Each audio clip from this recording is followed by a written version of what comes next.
Operation टायगरच्या चर्चेमुळे पुन्हा एकदा राजकीय वातावरण तापायला सुरुवात झालं. या ठिकाणी जे आहेत उद्धव बाळासाहेब ठाकरे शिवसेनेचे काही खासदार हे जे आहेत शिंदे सेनेमध्ये जाण्याच्या तयारीत असल्याचं बोललं जात असताना या ठिकाणी यात खासदारांपैकी प्रामुख्याने जे काही नाव पुढे येतात त्यापैकी एक नाव आहे शिर्डी लोकसभा मतदारसंघाचे खासदार भाऊसाहेब वागचौरे.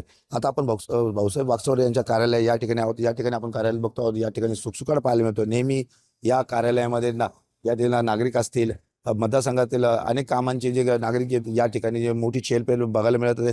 मात्र या ठिकाणी या कार्यालयात शुकशुकाट बघायला मिळतोय. काल खासदार भाऊसाहेब वागचौरे हे जे आहेत हे आपल्या मतदारसंघात शिर्डीमध्ये होते आणि त्यांनी एका सप्ताहाला देखील हजेरी लावली. मात्र या संपूर्ण याच्यामध्ये त्यांच्याशी या ऑपरेशन टायगर संदर्भात बोलण्याचा प्रयत्न आपण केला.